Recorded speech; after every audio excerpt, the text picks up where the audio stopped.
और बात बड़ी खबर की। एक्ट्रेस दिशा पाटनी के घर फायरिंग केस से जुड़ा बड़ा अपडेट। फायरिंग करने वाले दोनों बदमाश ढेर हो गए हैं। बदमाश अरुण और रविंद्र की एनकाउंटर में मौत।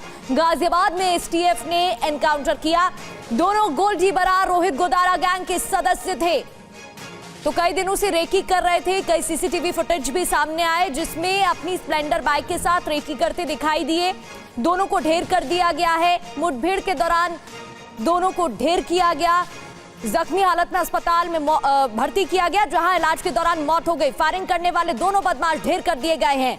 कई दिनों से रेकी कर रहे थे, प्लानिंग प्लॉटिंग के साथ पहुंचे थे। बदमाश अरुण और रविंद्र की एनकाउंटर में मौत हो गई है। इसी के साथ बरेली में दिशा पाटनी के घर के बाहर सिक्योरिटी फोर्सेस तैनात हैं। सिक्योरिटी टाइट कर दी गई है और बड़ी संख्या में पुलिस फोर्स तैनात की गई है।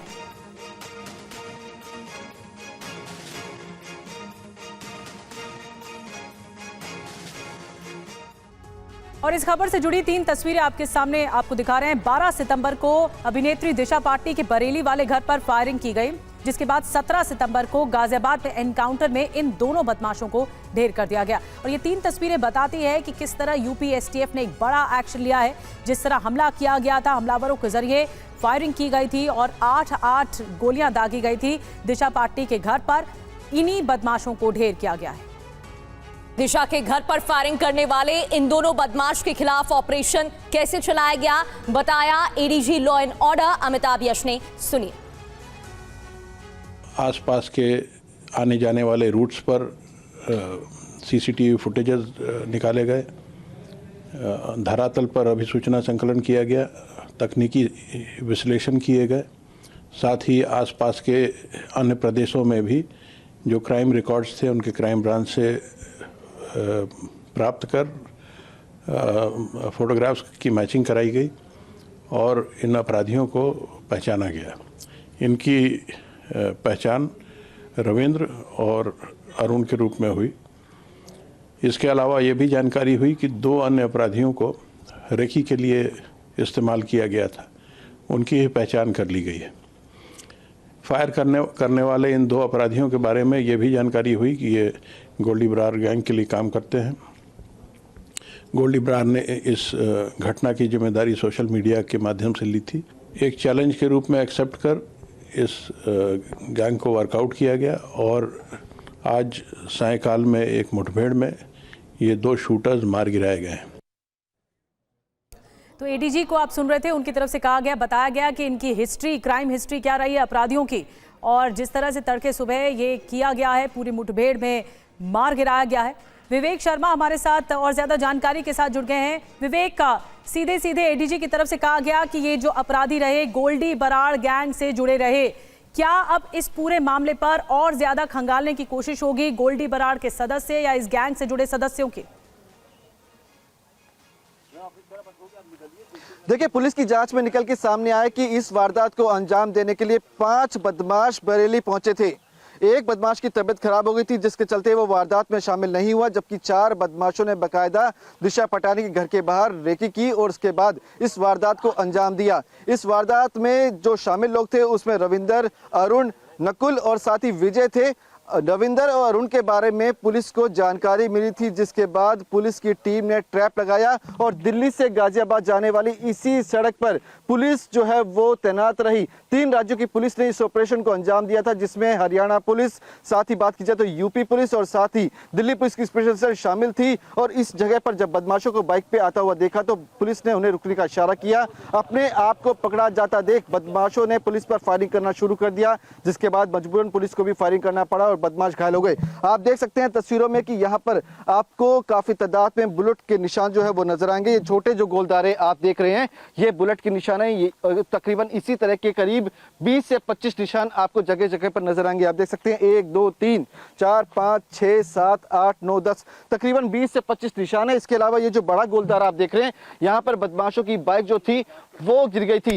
ये वो बाइक थी जो कि दिशा पाटनी के घर के बाहर वारदात को अंजाम देने के लिए इस्तेमाल की गई थी। बताया जा रहा है कि 2 बाइक पे सवार होकर 4 बदमाश पहुंचे थे, जिसमें नकुल, विजय, अरुण और रविंद्र थे। रविंद्र की पहचान रोहतक के रहने वाले शख्स के रूप में हुई थी, जबकि अरुण की पहचान सोनीपत के रहने वाले के लेकिन रूप में हुई थी। विवेक, अन्य 2 बदमाशों की जानकारी मिल पाई है क्या? लौटेंगे आपके पास। इस बीच एक और बड़ी खबर है, दिशा पाटनी के घर पर फायरिंग केस में बड़ा पर्दाफाश हुआ है। गोल्डी बरार गैंग की 5 शूटर्स फायरिंग के लिए गए थे बरेली के पंजाब होटल में। शूटर रुके हुए थे, एक शूटर की तबीयत खराब होने पर वो वापस लौट गया था। कुल 5 शूटर दहशत फैलाने के लिए भेजे गए थे। प्लॉटिंग की गई थी। 2 की एनकाउंटर में मौत हो गई है और 2 की तलाश अभी भी जारी बताई जा रही है। तो 2 की एनकाउंटर में मौत, उनकी पहचान भी हो गई है और 2 की अभी तलाश जारी। अरुण और रविंद्र एनकाउंटर में ढेर कर दिए गए। 2 की तलाश जारी है और 1 की तबीयत खराब हो गई थी, जिसकी वजह से वो वापस लौट गया था। और बरेली में दिशा पाटनी के घर फायरिंग का नया वीडियो भी सामने आ गया है। जब फायरिंग हुई थी, ये 49 सेकंड का वीडियो है, सीसीटीवी वीडियो सामने आया है। 12 सितंबर को दिशा पाटनी के घर पर, बरेली वाले घर पर फायरिंग हुई थी। अपाचे बाइक से ये दोनों बदमाश आए थे। फायरिंग के बाद फरार हो गए बदमाश, ये जानकारी मिल रही है। और देखिए, ये नया सीसीटीवी बताया जा रहा है। ये देखिए, फायरिंग करते हुए सामने से दिखाई दे रहे हैं ये बदमाश, ये अपराधी। दिशा पाटनी का ये घर है और आते हैं बाइक से और उसके बाद एक उतरता है और बाइक से उतरने के बाद गोलियां चलाना शुरू कर देता है। तस्वीरें आपको दिखा रहे हैं विवेक, लगातार बने हुए हैं। विवेक, अन्य 2 बदमाशों के बारे में क्या जानकारी अब तक मिल पाई है, अपडेट दीजिएगा। साथ ही इन बदमाशों के पास से जिगाना हथियार मिला था, जो कि भारत में बैन है। देखिए, बात की जाए तो इस पूरे वारदात को अंजाम देने में नकुल और विजय की तलाश की जा रही है और साथ ही तीसरे उस शख्स की तलाश की जा रही है जिसकी तबीयत खराब हो गई थी। तो इन 3 लोगों की तलाश की जा रही है, जबकि रविंदर और अरुण पुलिस मुठभेड़ में मारे गए हैं। उसके अलावा जिगाना और ग्लॉक पिस्टल जो है इनसे बरामद की गई है। जिगाना पिस्टल जो है वो गैंगस्टर्स की पहली पसंद बनती हुई नजर आ रही है, क्योंकि देखा गया कि अतीक अहमद की जब हत्या की वारदात को अंजाम दिया गया था, उसमें भी जिगाना पिस्टल का इस्तेमाल किया गया था। इसके अलावा सिद्धू मूसेवाला की जब हत्याकांड को अंजाम दिया गया था, उसमें भी जिगाना पिस्टल का इस्तेमाल किया गया था। ये जिगाना पिस्टल जो है नेपाल के गैंगस्टरों से या तो मंगवाई जाती है या फिर पाकिस्तान से ड्रोन के माध्यम से मंगवाई जाती है या फिर मध्य प्रदेश से मंगवाई जाती है। तो जिगाना पिस्टल इसमें अहम देखी गई है कि जिगाना पिस्टल का इस्तेमाल जो है फायरिंग के दौरान इस्तेमाल की गई थी और इन बदमाशों के पास से जिगाना पिस्टल बरामद। आपके पास और ज्यादा जानकारी के साथ, लेकिन एक और अपडेट इस पूरे मामले पर यह मिल रहा है, क्योंकि 5 शूटर है, 5 अपराधी हैं इस पूरे मामले में इन्वॉल्व। और एनकाउंटर को लेकर जो नई खबर सामने आई है वो ये है कि स्प्लेंडर बाइक पर नकुल और विजय नाम के शूटर बैठे हुए थे। अपाचे बाइक पर अरुण और रविंदर बैठे हुए थे। एनकाउंटर में अरुण और रविंदर को ढेर किया गया है। एनकाउंटर में मुठभेड़ में मारे गए हैं, लेकिन अभी भी 3 की तलाश जारी है। ये अरुण और रविंदर अपाचे बाइक में बैठे हुए थे, लेकिन स्प्लेंडर पर जो बैठे थे अपराधी, उनका नाम नकुल और विजय बताया जा रहा है। ये भी शूटर थे और इनकी तलाश की जा रही है। एनकाउंटर में 2 अपराधियों को ढेर किया गया है। 2 शूटर नकुल और विजय फरार हैं, तलाश की जा रही है। 12 सितंबर को ये मामला है फायरिंग का और नए वीडियोस भी सामने आ चुके हैं। विवेक, बाकी जो अपराधी हैं, बाकी जो शूटर्स हैं, वो कहाँ हैं? उनकी लोकेशन के बारे में उनके बारे में क्या इस वक्त पुलिस की ओर से जानकारी दी जा रही है?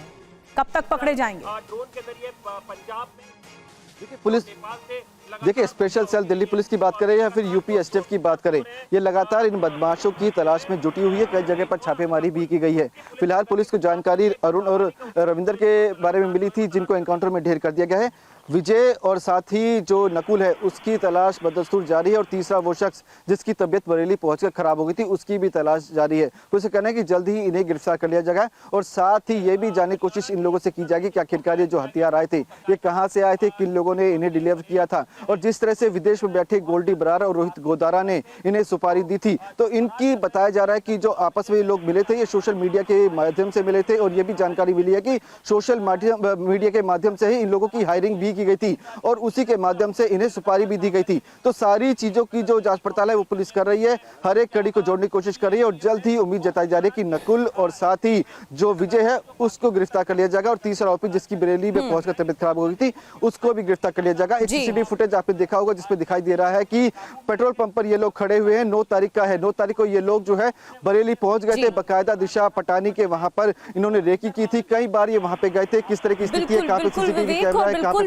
प्लानिंग प्लॉटिंग के साथ पूरा प्लान तैयार किया गया, जिसके बाद वारदात को अंजाम दिया गया। लौटूंगी आपके पास। इस बीच एक और बड़ी खबर है, एनकाउंटर के बाद दिशा के घर की सुरक्षा बढ़ा दी गई है। दिशा के बरेली वाले घर के बाहर पुलिस का पहरा है, बड़ी संख्या में पुलिस बल की तैनाती है। एनकाउंटर के बाद और भी सख्त सिक्योरिटी कर दी गई है, सुरक्षा बढ़ा दी गई है। तो दिशा के पिता जगदीश सिंह पाटनी ने बदमाशों के एनकाउंटर पर क्या कहा, आपको वो भी सुनवाते हैं। मैं माननीय मुख्यमंत्री उत्तर प्रदेश श्री योगी आदित्यनाथ जी का अपने तथा अपने परिवार की ओर से धन्यवाद ज्ञापित करता हूं। जैसा उन्होंने मुझे विश्वास दिलाया था और उसी के अनुरूप इतने कम समय में अपराधियों को ढूंढकर इतनी कठोर कार्रवाई की। मैंने आज पुनः माननीय मुख्यमंत्री जी से फोन पर वार्ता कर उनका धन्यवाद ज्ञापित किया।